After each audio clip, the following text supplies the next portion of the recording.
Hi everyone and welcome to episode number 33 of my podcast. My name's Emma and this is where I share everything that I've been knitting and crocheting lately. You can find me primarily on Instagram as Emma C Makes, and I'm on Ravelry under that same name too. And in case you're wondering, I'm filming in Isla's bedroom today. I don't think I've ever filmed in here before, but I've discovered that the lighting's quite good. I've been filming my tutorials in here recently and it's quiet as well because I'm upstairs and out of the way from the noise of the kitchen, the guinea pigs, Oscar, all that kind of thing. So I thought I'd film in here for a change, and I've got this very pretty background of flowers. I did have to move about 40 teddies off the bed before I could sit down, but I have to make sure I put them back on in a very, very precise order so that Isla's not cross with me when she gets home from school. So I hope you're all doing well. I have got 2 finished objects to show you today and 2 new projects, and then some kind of rambly things at the end that I want to chat to you about, projects that I'm still undecided about that I'd really love your advice and your thoughts on. So I will get started. Okay, first finished object, and it is a big one. It's a very big one. This has been in the works, gosh, since May last year. So it's taken me 10 months to make this. So it's been a very long-term project. It has been a labour of love. I'm not randomly shaking my arms. I've got it here at my feet, ready to lift up and show you.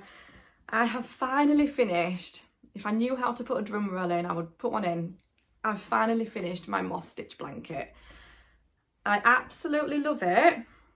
My camera absolutely hates it. It is so difficult to get this to show properly on camera. It will not pick the colours up or anything. I think the problem is because there's so many colours.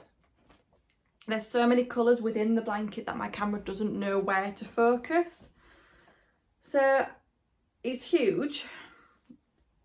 So it's very difficult to show you. So I have taken some other footage that I'm going to pop in, and hopefully that will give you a bit more of an idea of what it looks like and how big it is, because it is gorgeous and my camera just will not do it justice.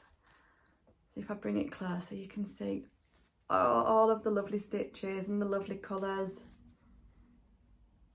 I'm so pleased with this. I decided not to put a border on it. So many of you contacted me and said, no, don't do it. And I didn't. So I'm really glad. I just think it looks really nice without it, actually. I think putting a border on would have made it look too polished, and it would have gone against what the blanket's all about, really, because this was just meant to be just kind of a random scrappy blanket. So I'm very conscious of the fact that I've spoken about this in quite a lot of detail previously, in particular, not my last episode, but the podcast before that. I go through this blanket in quite a lot of detail, and I try to answer all of the questions that I've had about it in that podcast. So I'll pop the link in the description box so you can go and have a look at that if you want to. In this podcast, I'm just going to briefly talk about the main points because I don't want to bore you about it. So I started this to use up all of my leftover hand dyed yarn and some mini skeins as well that I had. So most of the yarn that I've used is from Biff Sugar yarns. It's from Beehive yarns. I got quite a lot of mini skeins from Hedgerow yarns at one point as well. Really, it's just a mix of all sorts of yarns. And I did have a good mix of colours.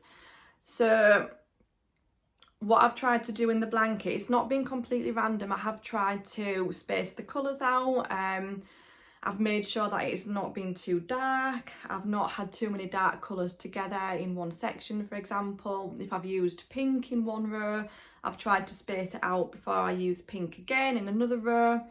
So I have been quite deliberate and quite conscious with how I've put the colours together. So it's not just a random scrappy blanket. It has been very thought out. I've done 2 rows per colour unless it is a dark or a bold colour, and then I've just done 1 row Of course, once I got towards the middle of the blanket, so because this is a corner to corner blanket, I'm trying to find something square, but I don't. I'll have to do with a rectangle. It was a corner to corner to blanket, so I've basically started at one edge here. I've got bigger and bigger and bigger and bigger, and then started to decrease. So once I was at this section here, sort of in the middle, I didn't always have enough to get across one row. So then I just used up whatever I could in those sections until it got smaller. Once I got towards the end, it did start to get quite difficult because the available yarn that I had was getting smaller and smaller and smaller. So I'm actually much happier with this. So this is the start of the blanket. I'm actually much happier with this side of it than I am with this side, just because I didn't have as good a selection of colours towards the end, because I'd already used them all up. So I found that I had to start using quite a lot of blues, quite a lot of the same colour kept cropping up. I ran out of pinks. There's lots and lots of pinks throughout it, and I just ran out of those at the end. What else can I say about it that I haven't told you before? So the finished size, as I was making this, I was on track for it to be 1 metre squared. So I worked on it until it got to 1 metre before I started the decreases. As I finished it, and especially once I'd sewn all the ends in, it does appear to have shrunk a little bit. The last time I measured it, it's closer to 90 centimetres squared.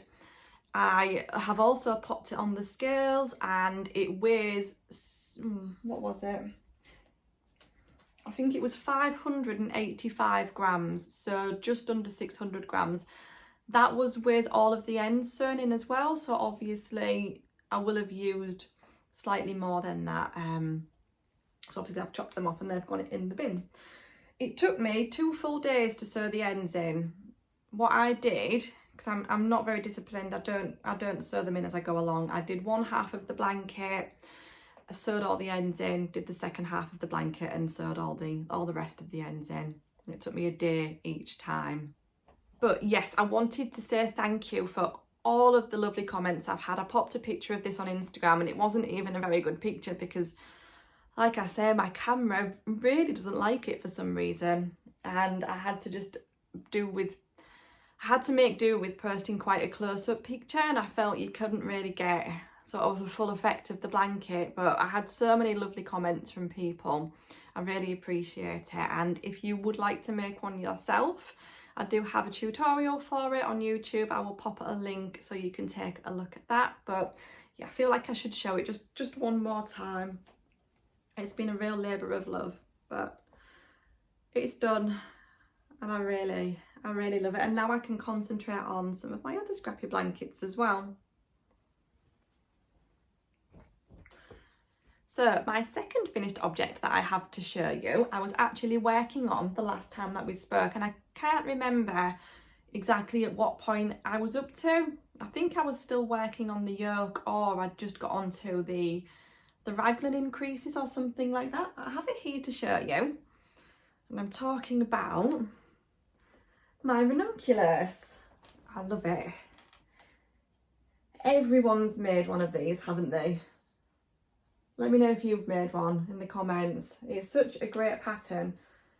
It's like literally every time you go on Ravelry, it's always up there, isn't it, on the top patterns. And I can see why. Honestly, it was such fun to knit. I'm going to try and bring it a bit closer so you can see all the details. And I do also have some footage of me wearing it. The reason I'm not wearing it now is because it's very cold and this is not exactly a warm top. So I've taken some footage previously to show you how it looks. I'm really happy with it. I've blocked it and the yarn has blocked beautifully. So this is fingering weight yarn. It's actually a skein of sock yarn that I got from Beehive Yarns in Beth's autumn box last year. And I worked it pretty much exactly as per the pattern with a few minor modifications. So I use the recommended needle sizes. You use a 6mm and a 5mm for the ribbing and things. So Because a 6mm is obviously quite a big needle for such a thin yarn, I did find as I was making it that the stitches looked a little bit messy and uneven.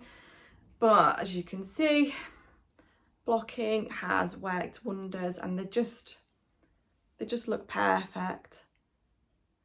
And it's created this really gorgeous drapey lightweight fabric, not fabric.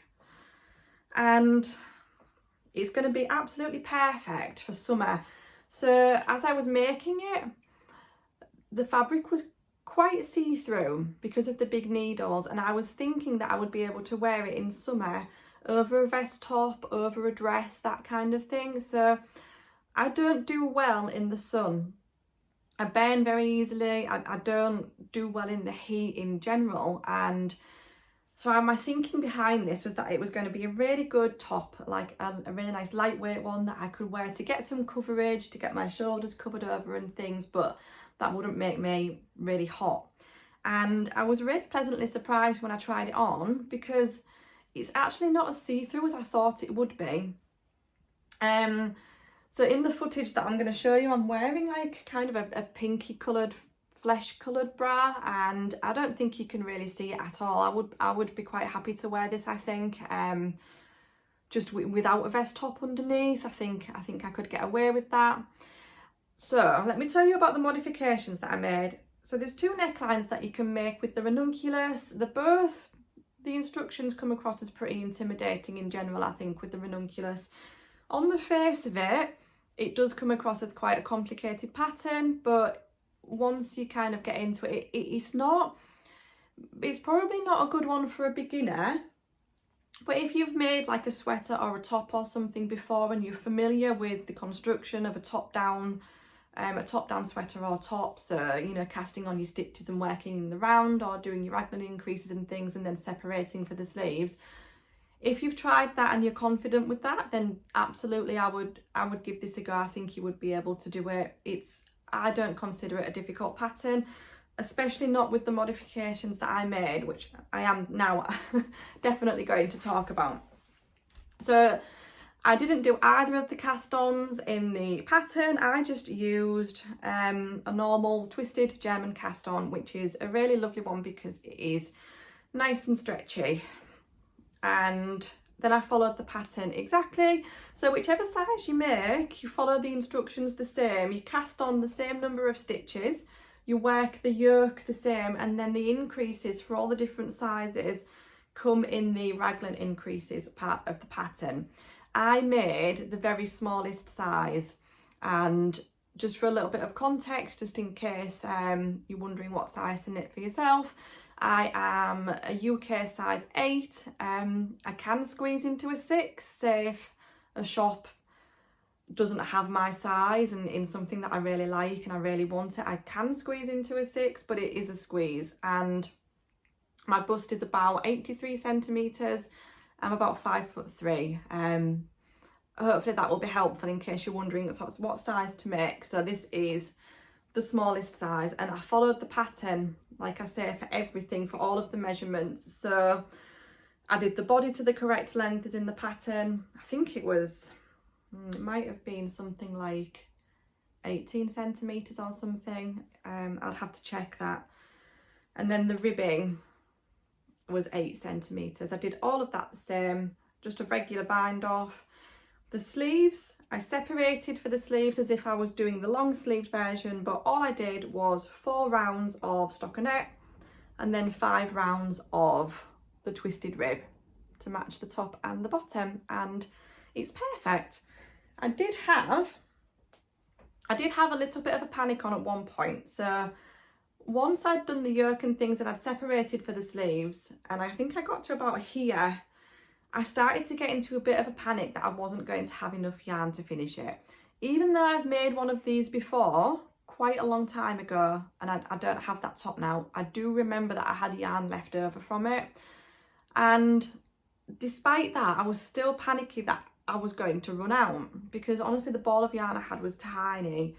And I decided to pick the sleeves up, so I left the body on the needles, picked the sleeves up and got those both completed, and then I thought, well, I'll just carry on knitting the body now, and if I can't do the full amount of ribbing that I'm meant to do, it doesn't matter, at least I've got the sleeves and it will just be a bit more cropped than I'd planned, but it would be okay.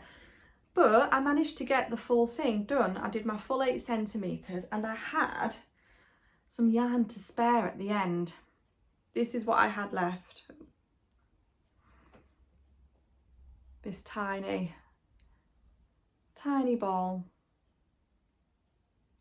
This beautiful yarn that I got in my autumn box from Beth at Beehive Yarns. It's really pretty, and I'm really glad. I'll just show you this as well. I've been saying that this is called my favourite sweater, but it isn't. It's just favourite sweater. But in any case, I don't think Beth actually dyes this colourway up as a regular colour. I think it was just a one-off for the autumn box. I'm not sure if it's available to purchase anywhere.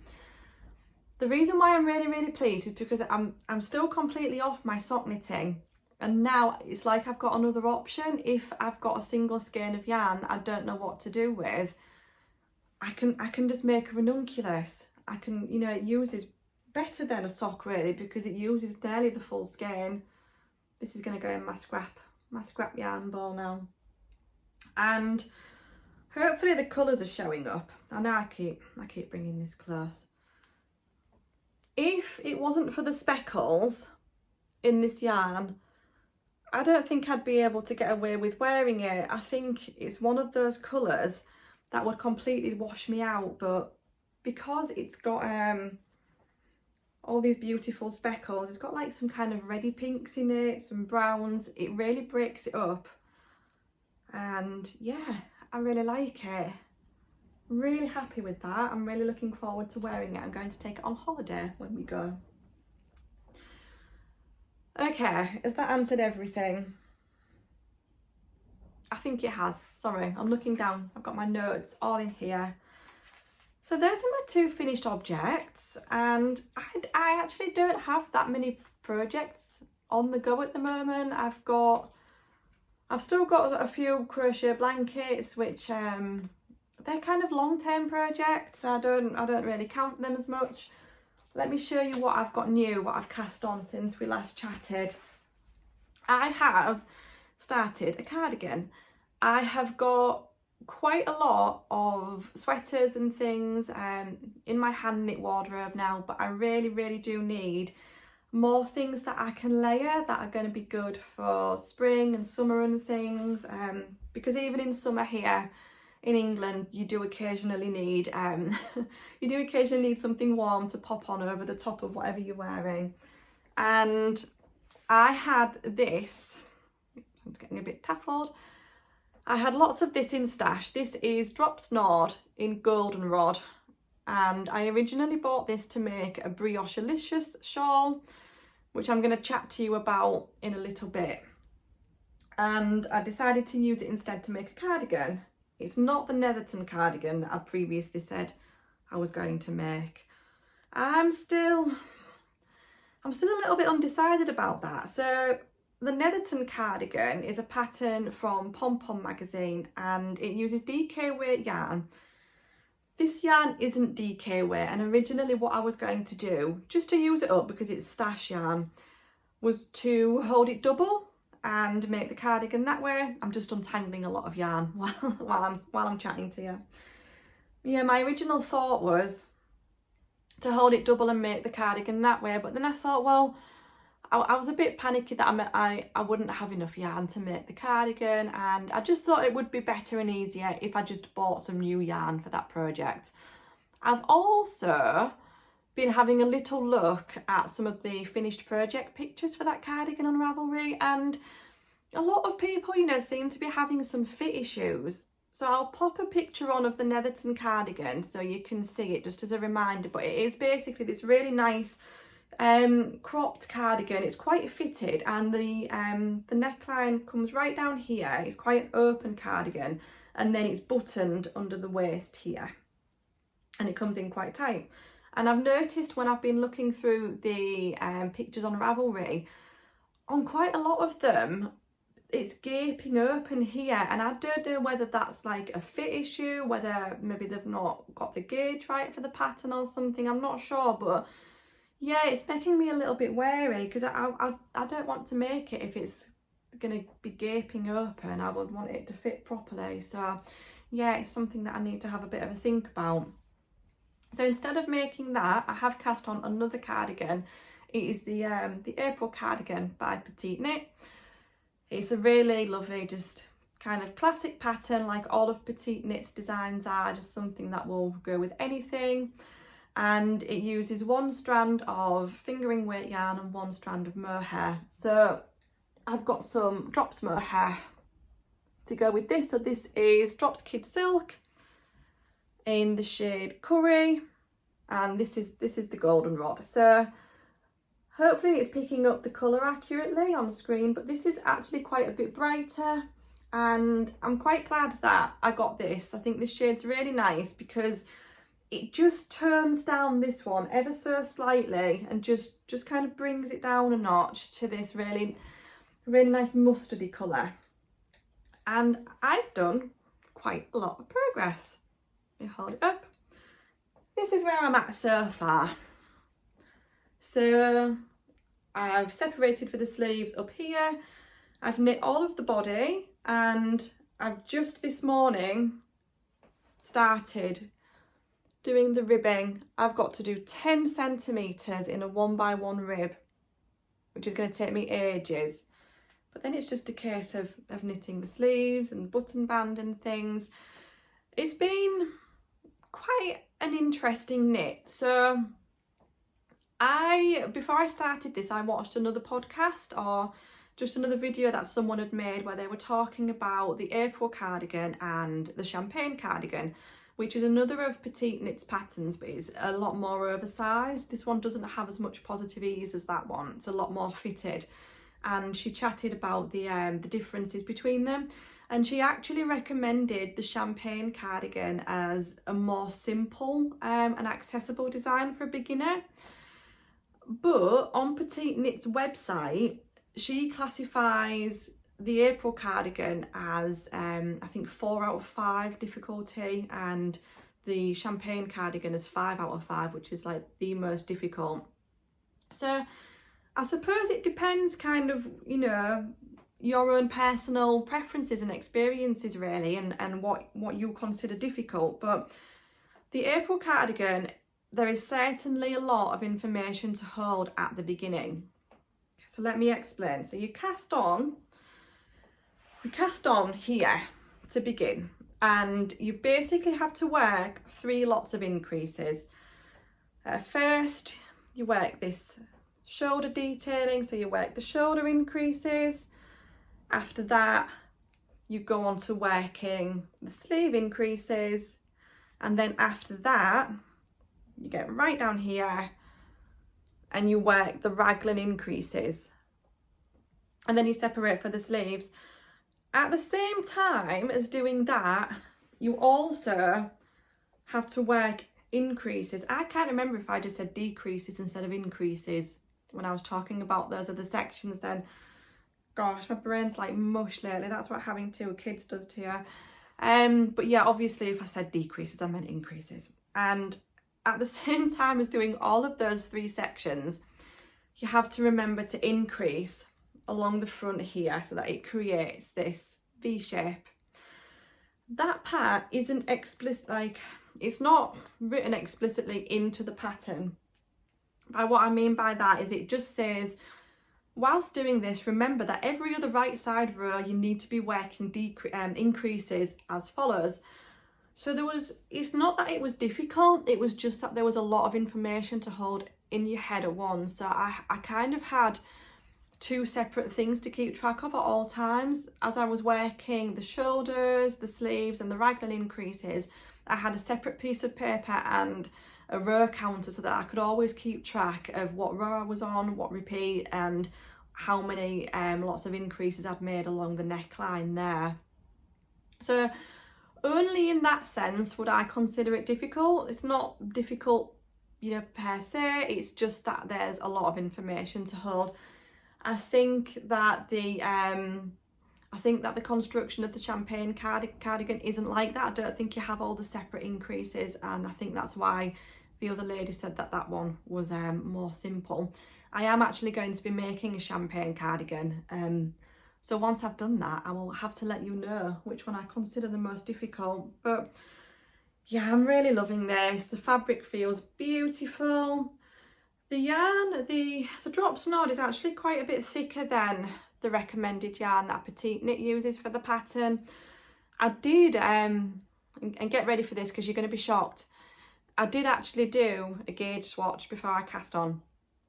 And who even am I? I actually did 2 gauge swatches because my first one wasn't right. So I just wanted it to be right.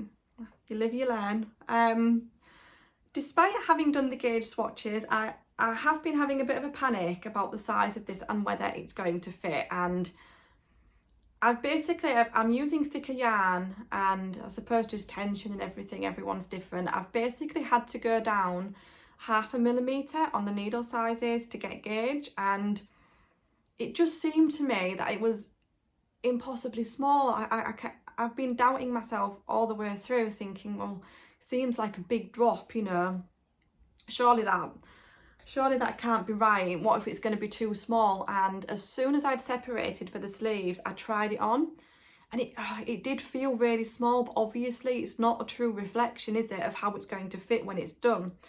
I was talking to my friend about it, and she said, you know, once you've knit it and you've got the full weight of the body and the sleeves added on, it's going to change the fit of it anyway.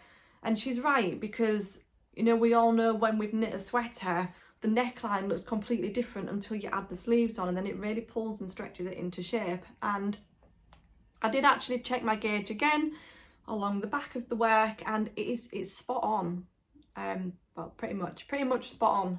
I think I'm like 1/2 stitch out or something like that, but my row gauge is perfect.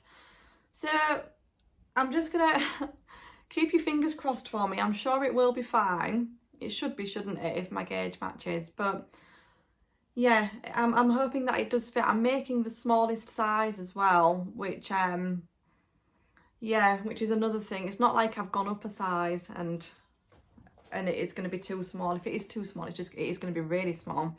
What else have I got to say about it? Yeah, so quite a lot of people changed the button band on this one. So once you've knit the bottom of it, which is in a 1x1 rib, and I imagine once you've knitted the sleeves, to finish it off, you'll pick up all the stitches all the way around, and then you'll knit a button band. And in the actual pattern, the button band is worked in a 1x1 rib. In the champagne cardigan, you actually do a double knitted button band, which I've done once before. It wasn't difficult. I quite enjoyed doing it. It's just a very new technique. If it's something you've not done before, it's something that you're going to have to watch a video on to get your head around.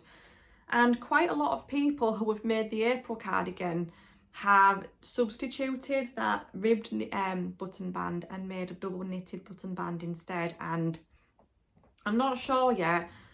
What I'm going to do. I'm leaning towards knitting just the button band as per the pattern, just because it's my first time doing it, and I can kind of see how it looks, and if I don't like it, and because it's a lovely pattern, if I do knit another one, I could potentially do the different button band then.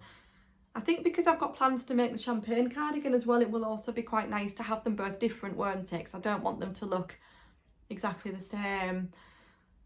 I've got the yarn for the champagne cardigan. I'm not going to show you it this episode. I'm going to show you it next episode, because technically I'm not meant to have it, because I've basically spent some of my birthday money in advance to buy this yarn. So I feel a bit guilty about it. I've currently got it put away, but it's very different in colour. This is, you know, obviously this is quite a bold colour. The champagne cardigan, the colour that I've gone for is much more plain and neutral, and something that's going to go with everything. So that's what I've been working on mostly. That's the projects that I'm really enjoying the most at the moment. That's been taking all of my time and things. But I do also have another project, and it's been sitting behind me this whole time. I love this little basket so much. I got this from a sleepover she went to. She went to a birthday sleepover oh gosh, back in December, and she brought this home, and this is what all the party things were in. And she wasn't too fussed about it for some reason. So I said, can I have it? And I popped all of my advent yarns into it. I love it. So these are all from the Beehive Yarns advent calendar that I got last year. And in case you're not aware, the theme of the advent calendar was like a French patisserie theme. It was all like tiny little cakes and macarons and things like that. It was really lovely. And I've been wondering for a while what to do with it. And I really didn't want the advent yarn just to sit there, not being, you know, with nothing being done to it. Because the longer it sits there, I find the more unlikely it is that I'm ever going to make anything with it. And it's a shame when it's such beautiful yarn and when it costs so much money not to use it. But the reason I'm mentioning the theme to you is because that influenced the stitch that I chose. So I've started a blanket, and I have a tutorial for this up on my channel as well at the moment, which you've probably seen, and it's been on Instagram as well. But this is the wave stitch, and the reason why I love it is because it reminds me of lots of little macarons all lined up in a row. It's really pretty, and it is honestly the simplest stitch ever to do.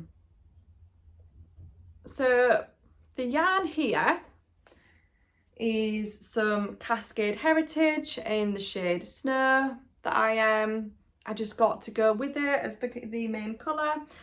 I'm actually carrying that up the side, so each stripe is 2 rows, so it's back, so it's along the row, sorry, and then back, and I've just been leaving this attached each time and then carrying it up. So the only ends that I have to sew in are going to be for the coloured stripes.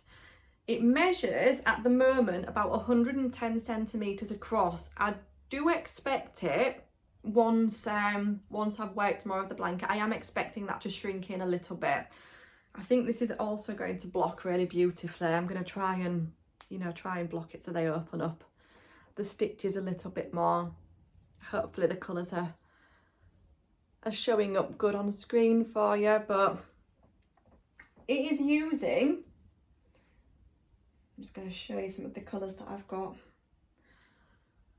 Each stripe, so this is one that I've used. I've weighed it as you see as I've done a stripe. Each one is using about 4 grams of yarn, which is perfect because it means that I'm going to be able to do 4 stripes with each colour. I'm not working them in any particular order. I'm literally very similar to how I worked my scrap yarn blanket.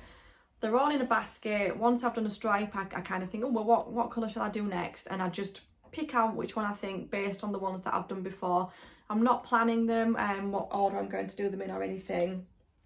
And you can see which ones that I've used already because the balls are smaller than the ones that have the full 20 grams in them. I'm going to work through them all once and then just start again and just do it in another completely random sequence. So I'm going to carry on doing that, and hopefully I'll use all of them up and I should have like a really good sized blanket, and then it's a really good advent project. Yeah, the stitch is called the wave stitch, which is one that I came across in one of my stitch dictionaries. So it's really pretty, but it's because it's such a wide blanket, it is yeah, each row does take quite a long time, and there's quite a bit of double crocheting in there as well, which is a single crochet if you're in America. So that it is quite slow going, but I am ploughing on with it and I'm enjoying it. Other blankets, my granny square, my mini one, I've not really worked on because I've been concentrating on finishing off my moss stitch blanket. I will be picking that back up again, and hopefully you'll see some progress on that again soon. My fireside blanket, I've not worked on it, to be honest. As we're heading into spring now, I don't really feel the need to work on that at the moment. That's probably going to be something that I pick up again back end. Yeah, and I'll work on it more back then. So that's all my projects. You see, I really don't have a lot that I'm working on at the moment. I've got lots of plans. I've got my champagne cardigan. I've also got a camisole that I want to cast on as well. I'm all about the holiday knits at the moment. We've booked a holiday for May and it's going to be the first time that I've been abroad in 10 years. And I can't wait. And I'm like, yeah, I'm just all about the holiday knits. This is where the cardigan thing has come from as well, because me and Sophie have been chatting about what we're going to wear on the aeroplane. And we're going at the very beginning of May and it's going to be quite cool there, I think, still on an evening and things. So I want some things that I can take and layer up while I'm on the plane, in case it's chilly from when we get back home and things, and on the evening while we're there. So yes, very much about the holiday and it's very exciting. I will be taking my Ranunculus with me because I think it will be really nice just to pop over a bikini. Well, I'm not going to be wearing a bikini, but if you had the physique and not the mummy tummy that I've got, you could wear a bikini with it. Okay, what else have I got to chat to you about? Future plans. Okay, my brioche shawl. I am not going to say Briochealicious anymore because it is too much of a mouthful. So I'm just going to show you this again. This was my original choice that I got last year and it was to be worked with another cream colour like this. It's a 2-colour brioche shawl. And yeah, I cast it on last year. I didn't like it. It was too autumnal, the colour. I felt I wanted something a lot more spring-like. So I've been looking at different shades of yellow and I asked your advice and you were all very lovely and gave me lots of recommendations and told me what you thought about the yarn that I had and things. The one I was thinking of using is called Butter. It's by Cascade Heritage. And I made, this is really pathetic. I made the tiniest swatch to see how they looked together. So this is the Butter and I just wanted to see how it striped with the Cascade Heritage in Snow. So this is the same kind of off-white colour that I'm using in my Advent blanket. And I literally did this tiny sample because I just wanted to see it striped together to see how it would look. And it's subtle, you know, but that's kind of what I'm going for anyway. That's not a bad thing. And I just don't know. I've spent so much time standing in the bathroom in front of the mirror kind of holding this tiny swatch up against me and trying to imagine myself wearing it, a shawl made in this full combination. And I just don't know. And someone gave me a really great tip and they said just think about what you're going to be wearing it with. And in the springtime and things, I tend to wear like a denim jacket over dresses and things. And I thought, well, actually, with a blue denim jacket, I think that would look quite nice. But there's just something holding me back. I don't know. Normally, when I've got a new project like on the horizon, I'm always so excited to get it cast on, and I just don't have that sense of excitement with it at the moment. It's the yarn.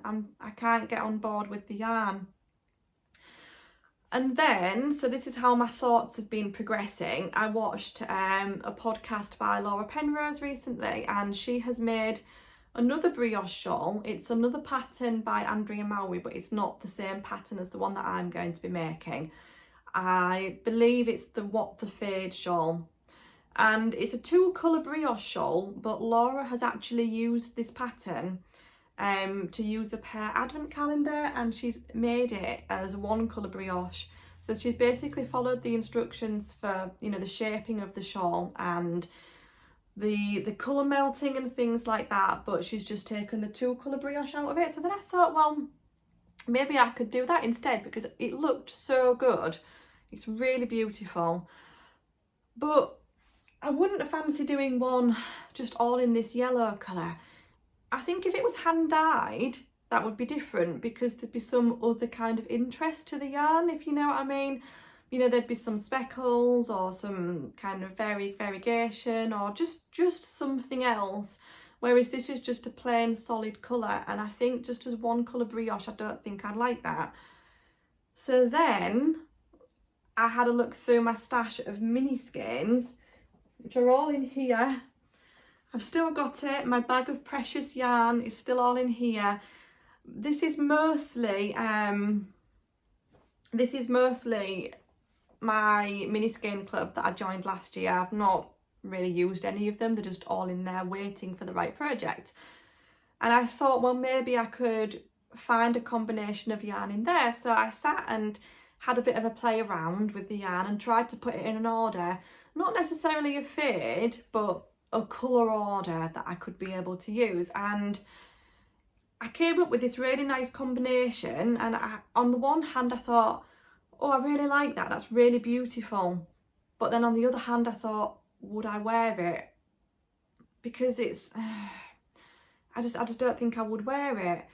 It kind of, it progressed from like pinks into neutrally browns into blues. And I just, yeah, I don't know. I'm not sold. So I really want to make this shawl. I can't get anywhere. I can't get anywhere with the colours at the moment.